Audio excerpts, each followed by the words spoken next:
Assalamualaikum warahmatullahi wabarakatuh. Selamat datang di channel Irawan.net. Dalam kesempatan video ini akan dijelaskan tentang materi unsur, senyawa, dan campuran. Jangan lupa tekan tombol subscribe dan like. Mari kita lihat videonya. Materi. Perlu diketahui bahwa setiap objek di bumi yang memiliki massa dan menempati suatu ruang disebut sebagai materi. Berdasarkan struktur dan sifatnya, materi digolongkan menjadi dua, yaitu zat tunggal dan campuran. Zat tunggal ini contohnya adalah unsur dan senyawa. Nah, meskipun unsur dan senyawa ini termasuk zat tunggal, tapi kedua istilah tersebut memiliki pengertian yang berbeda. Unsur. Unsur adalah zat tunggal atau zat murni yang tidak dapat diuraikan lagi menjadi zat yang lebih sederhana melalui reaksi kimia. Beberapa ilmuwan kimia telah menemukan lebih dari 100 macam unsur yang ada di bumi. Di samping terlihat gambar susunan berkala atau sistem periodik unsur-unsur yang ada di alam yang sudah ditemukan. Berdasarkan sistem periodiknya, unsur dikelompokkan menjadi 3 jenis unsur, yaitu yang pertama logam, 2 semi logam, dan 3 non logam. Unsur logam. Unsur logam memiliki beberapa sifat khusus, yaitu berwujud padat, berwarna putih, mengkilap, atau keperakan, atau abu-abu, atau kuning. Penghantar listrik yang baik, mempunyai titik didih atau titik leleh yang tinggi, serta dapat dibentuk menjadi lempengan atau lembaran. Contoh unsur logam antara lain aluminium lambangnya Al, barium lambangnya Ba, besi Fe, emas Au, kalium K besar, kalsium Ca, perak Ag, kromium Cr, magnesium Mg, mangan Mn, natrium Na, dan nikel Ni. Unsur semi logam. Unsur semi logam disebut juga dengan istilah metaloid karena dapat bersifat layaknya unsur logam maupun non logam.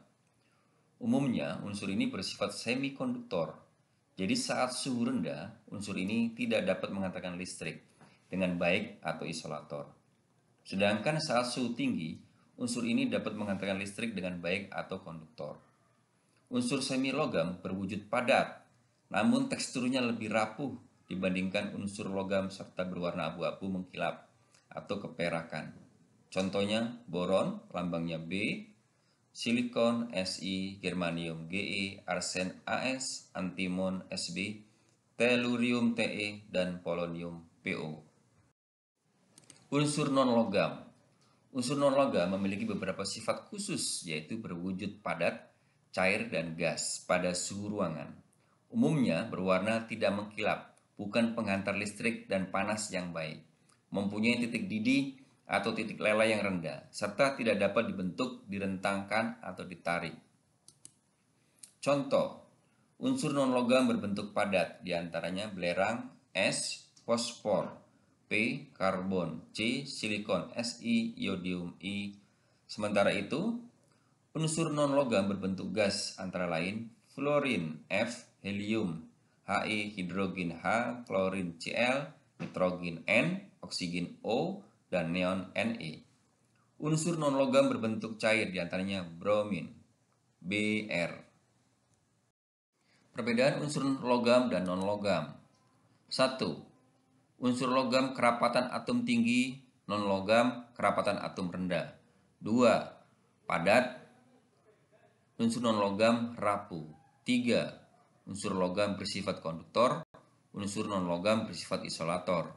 4. Unsur logam mengkilap, unsur non-logam tidak mengkilap. 5. Unsur logam elektropositif atau mudah melepas elektron, sedangkan unsur non-logam elektronegatif sulit melepas elektron. 6. Unsur logam oksidanya bersifat basa. Jika bereaksi dengan air akan menjadi basa, contoh besi, kalsium, natrium.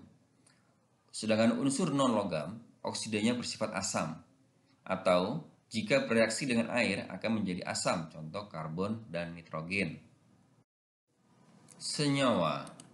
Senyawa adalah zat hasil gabungan dua unsur atau lebih melalui reaksi kimia.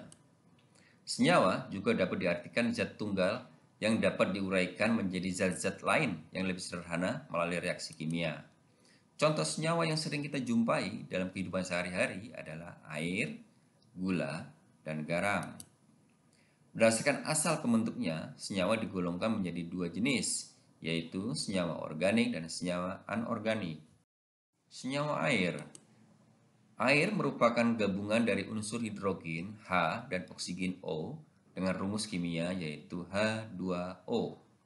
Nah, melalui reaksi kimia, air dapat diuraikan kembali menjadi hidrogen dan oksigen. Meskipun pada tekanan atmosfer, hidrogen dan oksigen sama-sama berwujud gas, tapi saat mereka bersatu dan saling mengikat, wujudnya dapat berubah menjadi cair. Perhatikan gambar di bawah ini. Senyawa organik. Berdasarkan asal pembentukannya, senyawa digolongkan menjadi dua jenis, yaitu senyawa organik dan senyawa anorganik. Senyawa organik berasal dari makhluk hidup atau dari proses fotosintesis.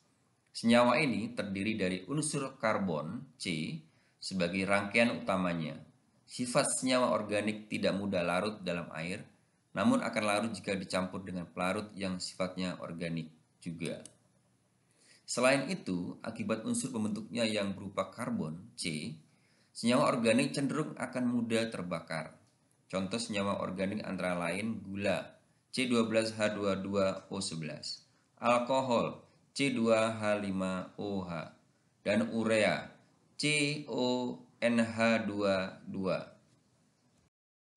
Senyawa anorganik.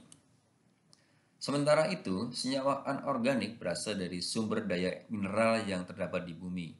Senyawa ini memiliki titik didih atau titik leleh yang relatif tinggi dibandingkan dengan senyawa organik. Senyawa anorganik memiliki sifat mudah larut dalam air dan cenderung tidak mudah terbakar. Contoh, senyawa anorganik yaitu air H2O, garam lambangnya NaCl, karbon dioksida lambangnya CO2, dan masih banyak lagi. Campuran. Misalkan kamu akan menyampurkan dua zat berbeda, yaitu air dan garam, sehingga hasilnya menjadi air garam. Nah, air garam yang kamu dapatkan ini dinamakan dengan campuran. Dengan kata lain, campuran adalah suatu zat yang terbuat dari gabungan dua atau lebih zat yang berbeda tanpa melalui reaksi kimia. Gabungan zat-zat ini bisa berupa senyawa dengan senyawa, unsur dengan unsur, atau senyawa dengan unsur. Namun, zat tersebut tidak dapat bersatu secara kimiawi karena masih mempertahankan sifat aslinya. Contohnya, larutan air garam, di mana masing-masing sifat air yang cair segar dan sifat garam yang asin masih terasa aslinya. Campuran homogen. Campuran digolongkan menjadi dua jenis, yaitu campuran homogen dan heterogen. Campuran homogen terjadi apabila seluruh materi penyusun campuran itu tidak dapat dibedakan lagi antara satu dengan yang lainnya. Tapi, sifat dari masing-masing materi penyusunnya masih dapat terlihat. Contohnya, campuran air dengan susu bubuk coklat. Saat kamu mencampurkan kedua zat tersebut, air dan susu bubuk coklat telah bercampur menjadi cairan berwarna coklat. Akibatnya, kamu tidak bisa membedakan mana zat yang merupakan air dan susu. Tapi, sifat dari masing-masing zat itu masih tetap terlihat, yaitu sifat cair dari air dan sifat manis dan warna coklat dari susu bubuk coklat. Campuran heterogen. Campuran heterogen terjadi apabila seluruh materi penyusun campuran itu beserta sifat-sifatnya masih dapat dibedakan satu dengan yang lainnya. Contohnya adalah campuran air dengan minyak goreng. Pemisahan campuran. Sebuah bahan atau zat jenis campuran dapat dipisahkan dari zat penyusunnya. Ada 5 cara pemisahan campuran. Yang pertama, filtrasi atau penyaringan. 2, sublimasi atau penyubliman. 3, kristalisasi dengan penguapan atau pendinginan. 4, destilasi, yaitu penguapan dengan titik didih yang berbeda. 5, kromatografi, pemisahan berdasarkan kecepatan penyerapan. Pemisahan campuran cara filtrasi. Pemisahan campuran dengan cara filtrasi, disebut juga dengan penyaringan. Filtrasi atau penyaringan adalah metode pemisahan campuran zat padat dengan zat cair dengan menggunakan alat penyaring atau alat berpori. Pemisahan campuran cara sublimasi. Pemisahan dengan metode sublimasi adalah pemisahan campuran dengan cara menguapkan zat padat tanpa air sehingga kotoran atau partikel yang tidak dapat menyublim akan tertinggal. Contoh pemisahan campuran dengan cara sublimasi adalah iod dan kamper. Di samping ini contoh gambar pemisahan kamper atau kapur barus dari kotoran-kotoran pasir. Pemisahan campuran cara kristalisasi. Kristalisasi adalah cara untuk memperoleh zat pada zat yang terlarut dalam suatu kelarutan. Kristalisasi dapat dilakukan karena kelarutan bahan pelarut dan perbedaan titik beku zatnya, sehingga kristalisasi dapat dilakukan dengan dua cara, yaitu penguapan dan kristalisasi pendinginan. Contoh kristalisasi dalam kehidupan sehari-hari adalah pembuatan garam dapur dari air laut yang berada di dekat pantai. Pada contoh percobaan gambar di samping sebelah kanan. Pemisahan campuran cara destilasi. Destilasi adalah suatu proses pemisahan campuran dengan menggunakan metode titik didih yang berbeda dari bahan campuran tersebut. Jadi, nantinya campuran itu dididihkan, kemudian dari campuran tersebut akan memisah karena ada yang menguap pada titik didih tertentu. Hasil campuran nanti ada yang menguap dan ada yang tertinggal di dalam alat pendidih. Contoh destilasi dalam kehidupan sehari-hari adalah pembuatan minyak kayu putih dan pembuatan minyak asiri. Caranya adalah daun minyak kayu putih awalnya dikeringkan, kemudian direbus bersama air. Setelah direbus dalam tungku yang terdapat tabung atau selang hasil penguapan akan dialirkan ke dalam wadah sehingga diperoleh air minyak kayu putih. Perhatikan contoh di bawah ini. Pemisahan campuran cara kromatografi. Kromatografi adalah metode pemisahan zat berdasarkan kecepatan penyerapan suatu zat pada bahan tertentu. Contoh kromatografi adalah pemisahan tinta dengan kertas. Dapat dilihat pada gambar di samping. Terima kasih sudah melihat tayangan video ini. Mudah-mudahan tayangan ini bermanfaat bagi kehidupan kalian. Sekian, wassalamualaikum warahmatullahi wabarakatuh.